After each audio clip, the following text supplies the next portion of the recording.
शेख मुजीबुर रहमान। क्या शेख मुजीबुर रहमान गद्दार वतन था? क्या वो एक मुहिब्बे वतन पाकिस्तानी नहीं था? हमें आज तक जब से हम अपनी होश संभाल कर इतने बड़े हुए हैं तो हमें यही बताया गया कि पाकिस्तान को तोड़ने में सबसे ज़्यादा कलीदी किरदार शेख मुजीबुर रहमान का था। तो हमने ये सोचा, जिस तरह हम बड़े हुए हमें पता चला तो कुछ नतीजे और ही निकले। हमें भी अपने बड़ों ने यही बताया कि हम एक ऐसे पाकिस्तान में पैदा हुए थे कि जो एक मशरकी पाकिस्तान था और एक मगरबी पाकिस्तान था। हमारा मुल्क ढाका में भी था, ढाका भी पाकिस्तान था और इधर कराची भी पाकिस्तान था। तो हमने उस दिन से सोचना शुरू किया कि आखिर वो ऐसी वजूहात क्या बनी कि जिससे पाकिस्तान को दो हिस्सों में टूटना पड़ गया, कि पाकिस्तान दो हिस्से हो गया, दो लख हो गया। तो ऐसी कौन सी वजूहात थी जिसकी बुनियाद पर पाकिस्तान को तोड़ा गया? क्या शेख मुजीबुर रहमान वाकई में गद्दार था? क्या पाकिस्तान में बैठे लोग मुहिब्बे वतन थे जिन्होंने इन सब को होने दिया और इस चीज़ को बढ़ावा दिया? मेरा नाम रिजवान अकरम है और आप मेरा YouTube चैनल देख रहे हैं। आज हम इस वीडियो में यही सब जानेंगे कि क्या शेख मुजीबुर रहमान गद्दार वतन था? क्या पाकिस्तान में बैठे लोग मुहिब्बे वतन थे जिन्होंने पाकिस्तान का इतना बड़ा सानहा होने दिया?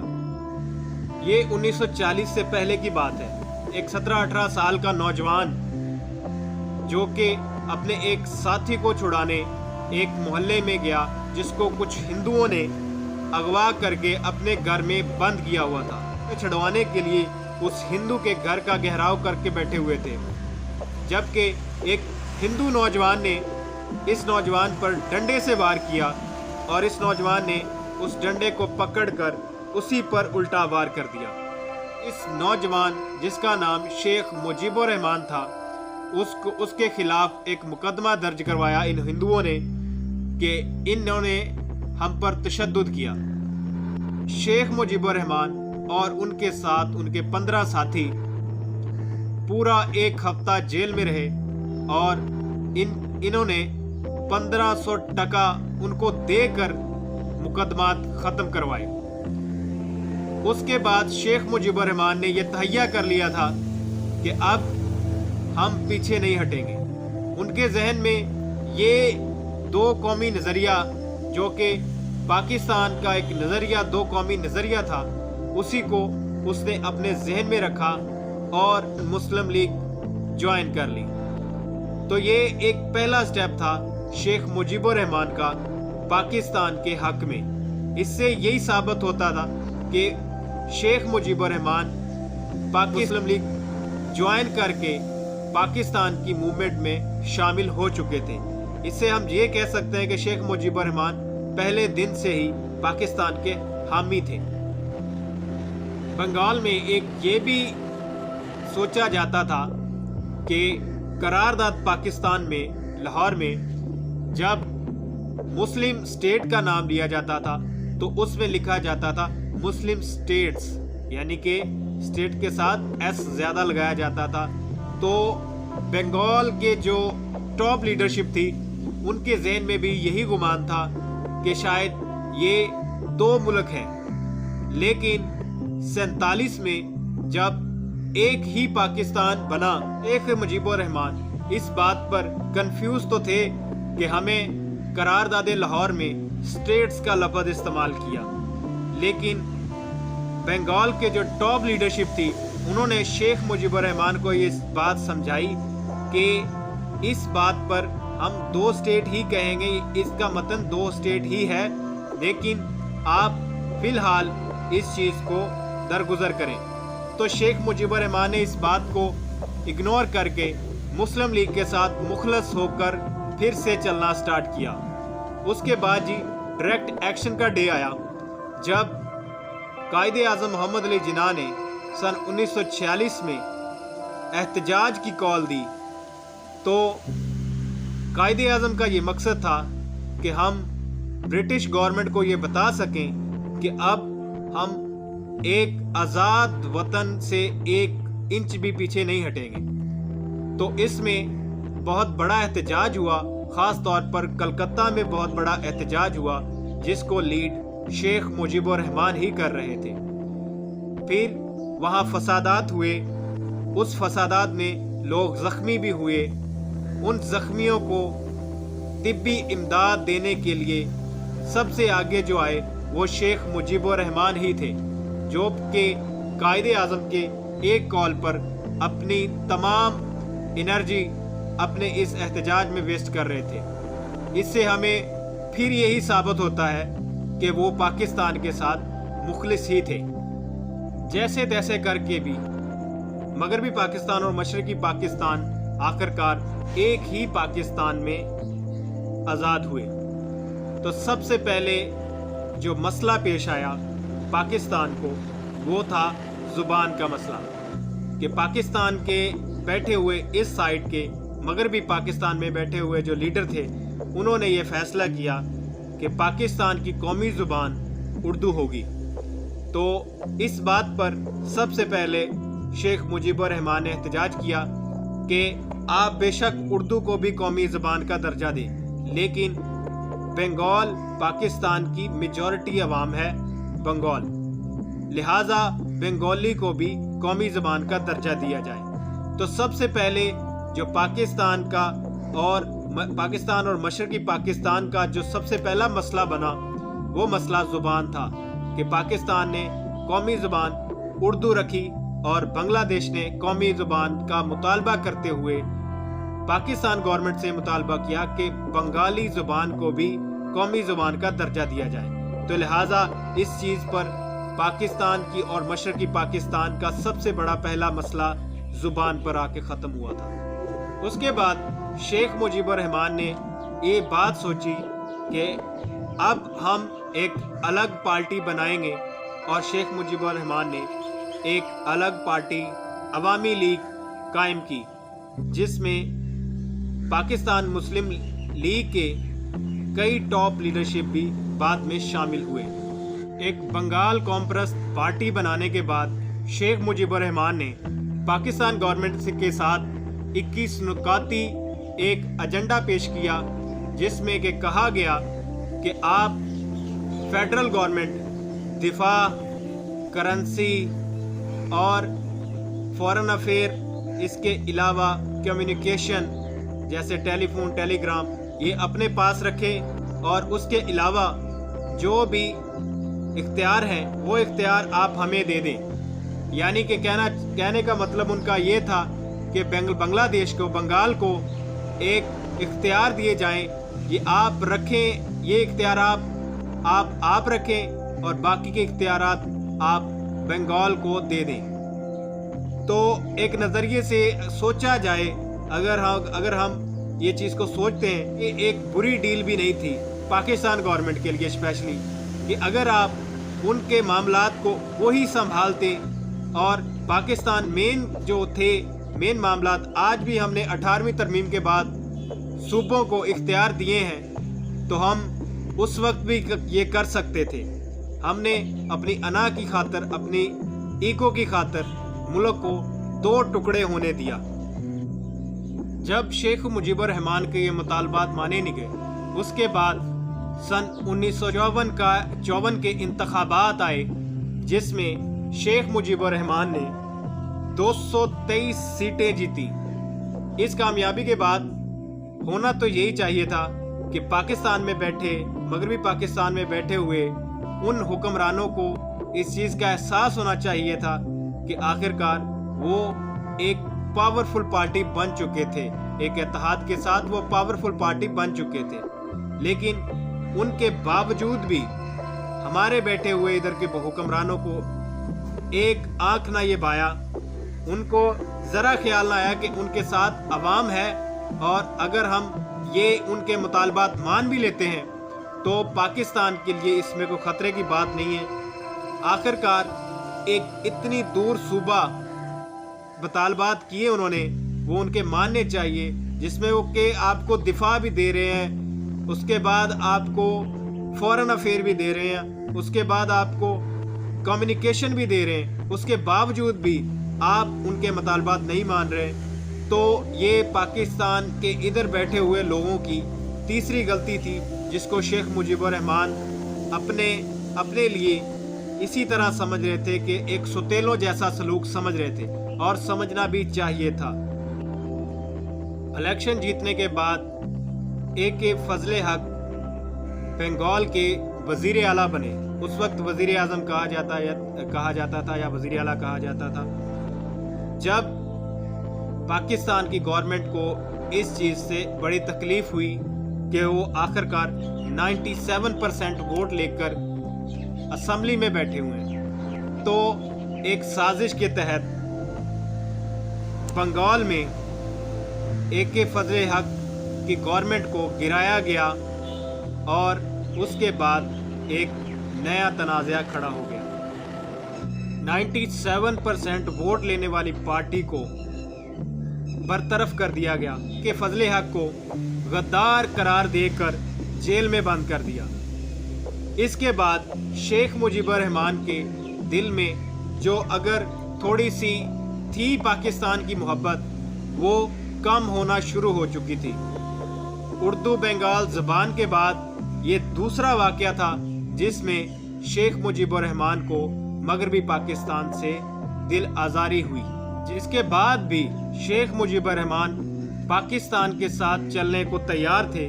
وہ پاکستان کی گورنمنٹ، پاکستان کابینہ کا حصہ بھی رہے، لیکن اس کے باوجود بھی پاکستان گورنمنٹ نے بنگال کے ساتھ ستیلوں جیسا سلوک برقرار رکھا۔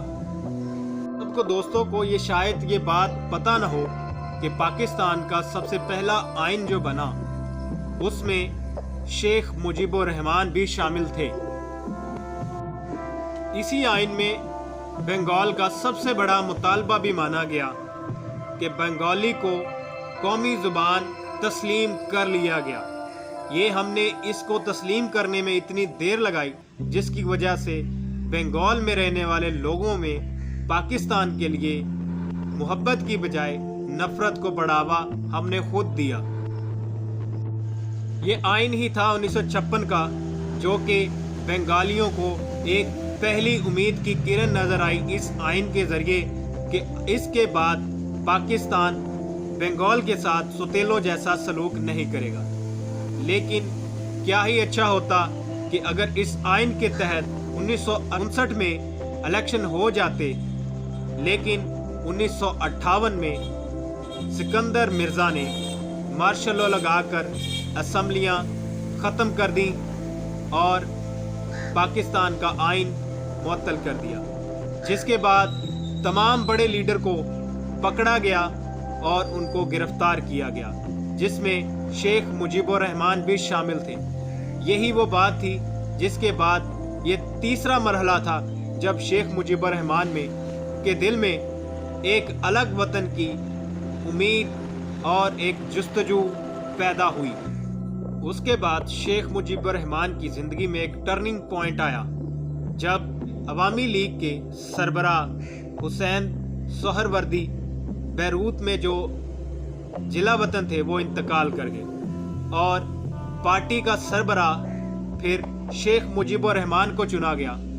اس سے شیخ مجیب الرحمان میں ایک حوصلہ آیا اور ان کے دل میں ایک بات آئی کہ اب ہم ایک الگ وطن کے لیے جد و جہد کریں گے۔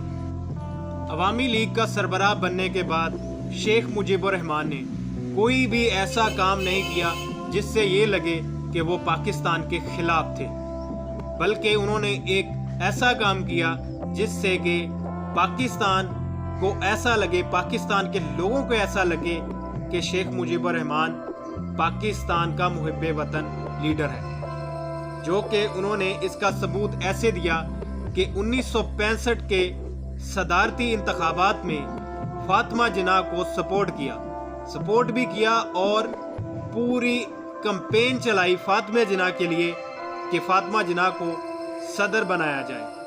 لیکن ادھر ایک ایسی بدترین دھاندلی کی گئی جس کی وجہ سے फातिमा जिन्ना को पाकिस्तान का सदारती इंतखाब से धांधली करके हरवाया गया।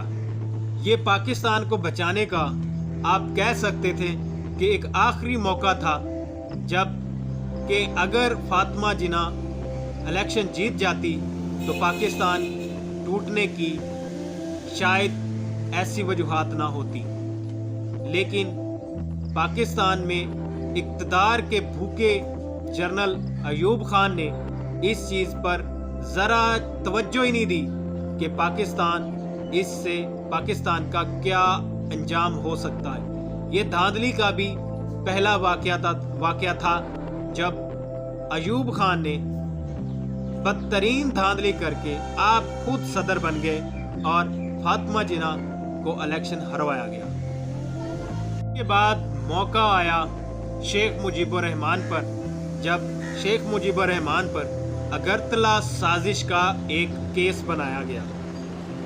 कहने को तो ये एक केस था, लेकिन बाद में भी पाकिस्तान में बैठे हुए वो लोग इस चीज़ को साबित नहीं कर सके कि इस साजिश में, इस अगरतला साजिश में शेख मुजीबुर रहमान भी शामिल थे कि नहीं। इसका इल्ज़ाम ऐसे था कि शेख मुजीबुर रहमान ने भारतीय शहर अगरतला में इंडियन इंटेलिजेंस एजेंसी से मुलाकात की और उनको इस चीज़ पर राज़ी किया कि अगर हम बंगाल के यूनिट को अपने साथ मिला लें तो हम बांग्लादेश को एक आज़ाद मुल्क बना सकते हैं। अगर ये साजिश ठीक भी थी तो इसको साबित होना चाहिए था।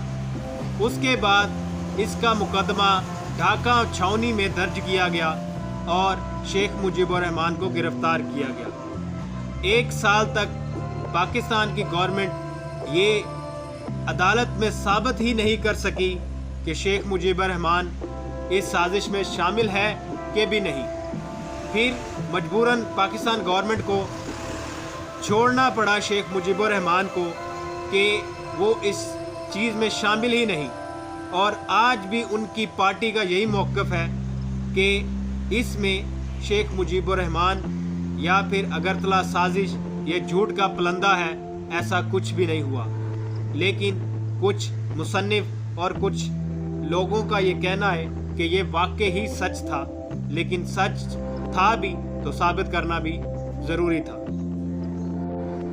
चाहे जैसे भी थे, लेकिन 1971 से पहले शेख मुजीबुर रहमान ने एक मर्तबा भी ऐसा नहीं कहा कि हम पाकिस्तान से अलग होना चाहते हैं। लिहाजा ऐसी बातें शायद उस वक्त की ज़रूरत थी इन हुक्मरानों की कि ये लोग समझते थे ऐसी बातें।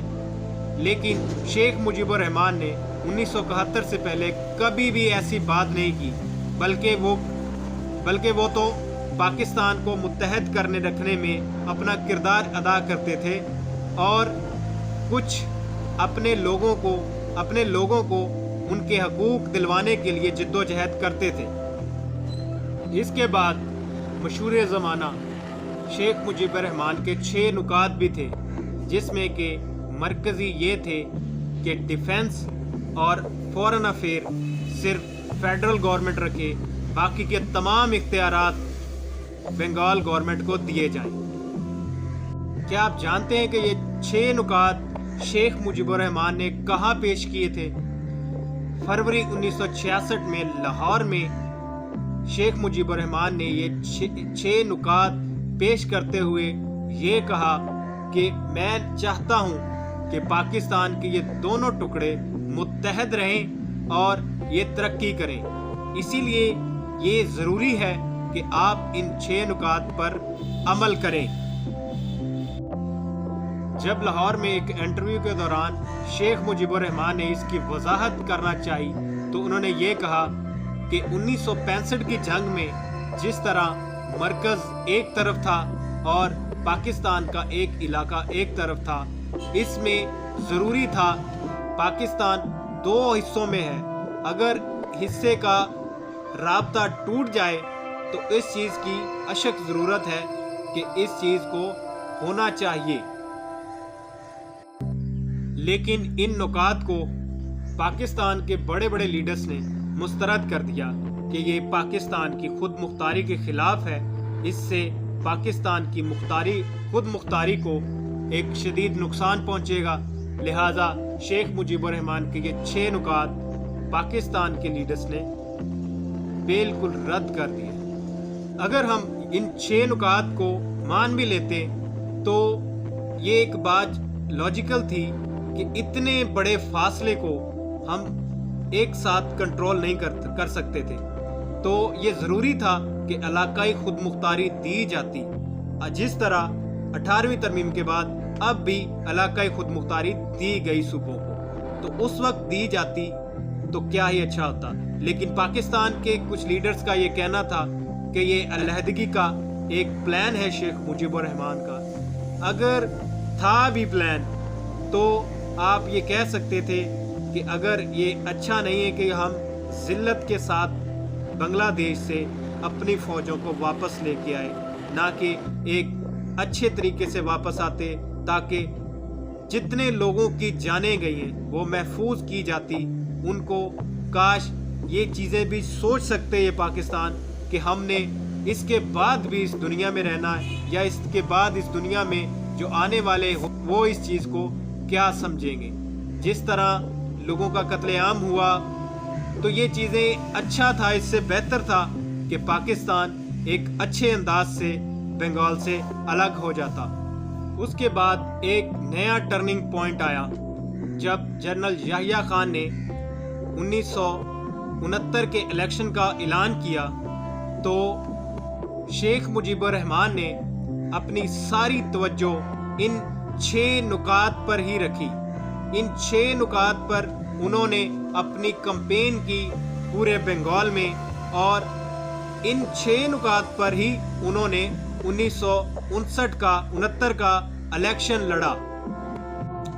الیکشن آتے آتے ہی پاس شیخ مجیب الرحمان کا رویہ جارحانہ ہوتا گیا، جس کے بعد شیخ مجیب الرحمان 1970 میں پلٹن گراؤنڈ میں جلسے کے دوران شیخ مجیب الرحمان نے پہلی مرتبہ مشرقی پاکستان کو بنگلہ دیش کہا۔ یہ پہلا موقع تھا 1970 میں جب شیخ مجیب الرحمان نے بنگال کو بنگلہ دیش کہا، یعنی انہوں نے الیکشن کے 2 دن پہلے اپنے لوگوں کو کہا کہ اب سے ہر کوئی بنگال کو بنگلہ دیش کہے۔ لیکن ایک بھی مرتبہ شیخ مجیب الرحمان نے آزادی کا نام نہیں لیا، کیونکہ ان کے ذہن میں یہ خیال تھا کہ وہ ایک پاپولر لیڈر ہیں، وہ اگر الیکشن جیت جاتے ہیں تو وہ اپنے 6 نکات بھی پورے کر لیں گے، اور اگر یہ 6 نکات مان لیے جاتے ہیں تو کیا ضرورت ہے الگ ہونے کی، ہم بنگال میں خود مختار ہوں گے، اور اس کے علاوہ الیکشن جیت گئے تو میں پاکستان کا بھی وزیر اعظم ہوں گا، پاکستان کا بھی حکمران ہوں گا، اور بنگال کا بھی حکمران ہوں گا۔ تو یہ ایک خیال تھا شیخ مجیب الرحمان کے ذہن میں کہ اگر میں یہ اعلان آزادی والا اعلان نہ کروں تو شاید آگے چل کر ہم اس مسئلے کو سالو کر سکتے ہیں اچھے طریقے سے، اور اپنے 6 نکات پر بھی عمل کیا جا سکتا ہے، اور حکمرانی بھی اپنے پاس ہی رہ سکتی ہے۔ اس وجہ سے شیخ مجیب الرحمان نے علیحدگی کا باقاعدہ اعلان نہیں کیا تھا۔ 1970 کے الیکشن کے بعد پاکستان میں جو بیٹھے حکمران، ان کی توقعات سے بہت زیادہ لینڈ وکٹری حاصل کی شیخ مجیب الرحمان نے۔ شیخ مجیب الرحمان نے آپ کہہ سکتے ہیں کہ بنگال میں کلین سویپ کیا۔ قومی اسمبلی کی کل 313 نشستوں میں سے شیخ مجیب الرحمان نے 170 سیٹیں حاصل کی، اور ریزرو سیٹوں کو ملا کر 177 سیٹیں، یعنی کہ وہ حکومت بنانے کی پوزیشن میں آ چکے تھے۔ لیکن اس کے باوجود بھی شیخ مجیب الرحمان کو حکومت بنانے نہیں دی گئی۔ جنرل یحییٰ خان بار بار قومی اسمبلی کا اجلاس بلاتے اور ملتوی کرتے رہے۔ جنرل یحییٰ خان اقتدار چھوڑنا نہیں چاہتے تھے، اور وہ کوئی ایسا موقع تلاش کر رہے تھے کہ جس موقع کی بنیاد پر شیخ مجیب الرحمان کو راستے سے ہٹایا جائے اور پاور اپنے پاس ہی رکھی جائے۔ इधर पाकिस्तान में जुल्फ़िकार अली भुट्टो ने 85 सीटें हासिल करके मेजॉरिटी में थी। हत्ता कि जुल्फ़िकार अली भुट्टो ने यह भी कहा कि अगर कोई भी कौमी असम्बली का इजलास अटेंड करने के लिए ढाका गया तो उसकी टांगें तोड़ दी जाएंगी। जुल्फ़िकार अली भुट्टो को ये फार्मूला भी पसंद नहीं था। बंगाल में ज़्यादा मेजॉरिटी है और इसलिए उनके पास सीटें ज़्यादा हैं तो वो अपना हुक्मरान, अपना वज़ीर आज़म बना सकती हैं। उनका ये सोचना था कि पाकिस्तान में जो इधर का पाकिस्तान है, मगरबी पाकिस्तान, उसमें पाकिस्तान के जो लोग हैं उनको हुक्मरानी करनी चाहिए और शेख मुजीबुर रहमान को बंगाल में हुक्मरानी देनी चाहिए।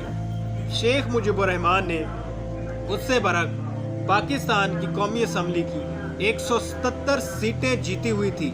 आप इस चीज़ को कैसे जुटला सकते हैं कि आप एक तरफ 85 सीटें जीतने वाले को वज़ीर आज़म बनाने के लिए तैयार हैं, लेकिन एक ऐसी पार्टी जिसने 177 सीटें हासिल करके सिंगल मेजॉरिटी में है, उसको आप इक़्तिदार नहीं सौंप रहे। और ये एक सबसे बड़ी वजह थी जो शेख मुजीबुर रहमान को मजबूर कर गई कि वो एक अलग मुल्क बनाने की तरफ जाएं। लगभग 4 महीने तक शेख मुजीबुर रहमान मुतालबा करते रहे, बार बार मुतालबा करते रहे कि असम्बली का इजलास बुलाया जाए और इक़्तिदार मुंतकिल किया जाए, लेकिन जनरल याहिया खान बार बार इजलास बुलाते और उसे ख़त्म कर देते, उसे मनसूख कर देते थे। अगर ये इजलास होता और ये चीज़ें अच्छे तरीके से हो जाती तो ये नतीजा ना निकलता जो आज हमें पाकिस्तान को एक बहैसियत पाकिस्तानी हमें इस बात पर शर्मिंदगी है तमेज़ तरीके से बांग्लादेश से पाकिस्तान की फ़ौजें पाकिस्तान आई। ये सब ना होता। 4 माह का वक्फा काफ़ी होता है एक हुकूमत को इक़्तिदार मुंतकिल करने के लिए, लेकिन इसके बावजूद भी कौमी असम्बली का इजलास नहीं बुलाया जाता। उसके बाद ऐसे बयानात भी शेख मुजीबुर रहमान से आते हैं जिससे ये तासुर मिलता था कि अब बात बहुत बढ़ चुकी है, लेकिन बिल आखिर फिर जनरल याहिया खान ने, वो थी 3 मार्च, लेकिन 3 मार्च से 2 दिन पहले ये इजलास फिर मुलतवी कर दिया गया। उसके बाद हालात कंट्रोल से बाहर हुए और लोग मुश्तइल हो गए, लेकिन इसके बावजूद भी शेख मुजीबुर रहमान ने हुकूमत को, जनरल याहिया खान को फ़ोन करके ये कहा कि आप इजलास बुलाएं, हालात कंट्रोल हम कर लेंगे। अगर आप ये इजलास बुलाते हैं और इक़्तिदार मुंतकिल कर देते हैं तो मैं ये हालात को कंट्रोल कर सकूँगा। लेकिन इस बातों पर भी जनरल याहिया खान ने कान नहीं धरे।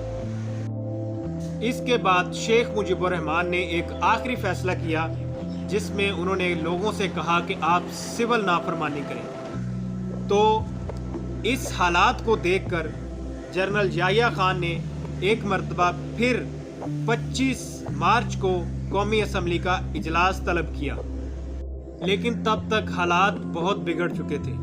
अब शेख मुजीबुर रहमान अपने मुतालबात के बिना पर असम्बली में जाने से तैयार नहीं थे।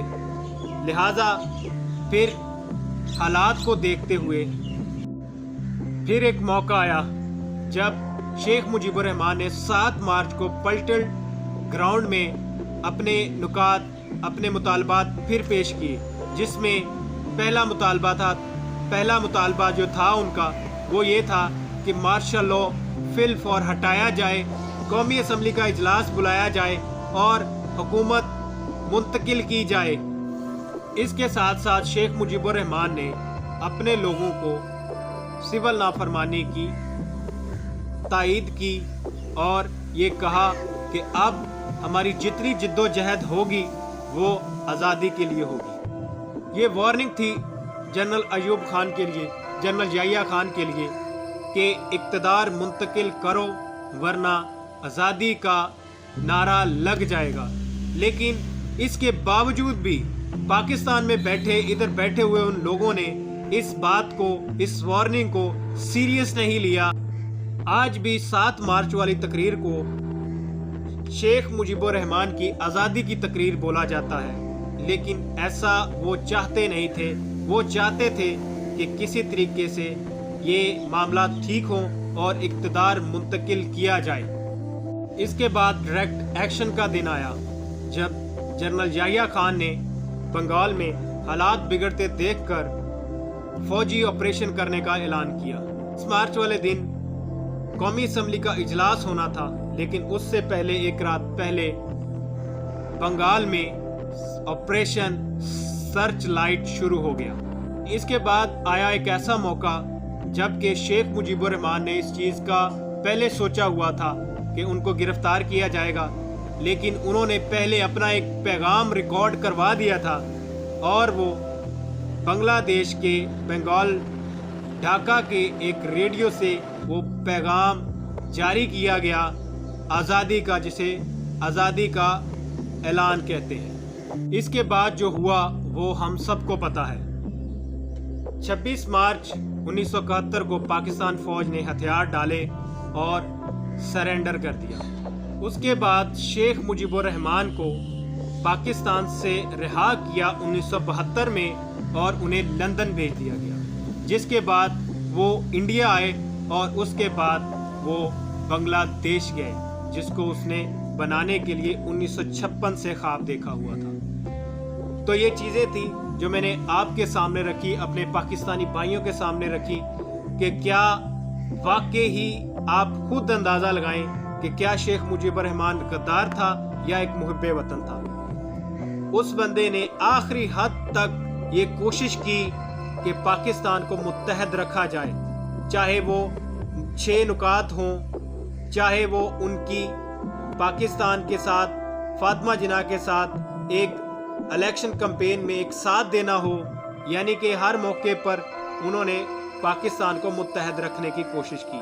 لیکن پاکستان میں کچھ حکومت کرنے کے، کوئی اقتدار کے بھوکے لوگوں نے پاکستان کی اتنی ذلت آمیز شکست دلائی پاکستان کو کہ آج بھی ہم جب اپنے بنگالی بھائیوں سے نظریں ملاتے ہیں تو ہمیں شرمندگی ہوتی ہے کہ ہم نے ایک اگر الگ ہونا ہی تھا تو ایک ایسے عزت والے طریقے سے الگ ہوتے کہ اگر ہم بعد میں بھی ملتے تو ہمیں اتنی شرمندگی نہیں ہوتی۔ تو بحیثیت پاکستانی، بحیثیت ایک محب وطن پاکستانی ہونے کے شیخ مجیب الرحمن غدار نہیں تھا، لہٰذا پاکستان کے لوگوں کو، یہ میری ویڈیو کا یہ مقصد ہے کہ ہمارے پاکستان میں بیٹھے وہ لوگ جو شیخ مجیب الرحمن کو غدار کہتے ہیں، ان کو یہ اصل حقیقت بتائی جائے۔ Thanks for watching. اللہ حافظ۔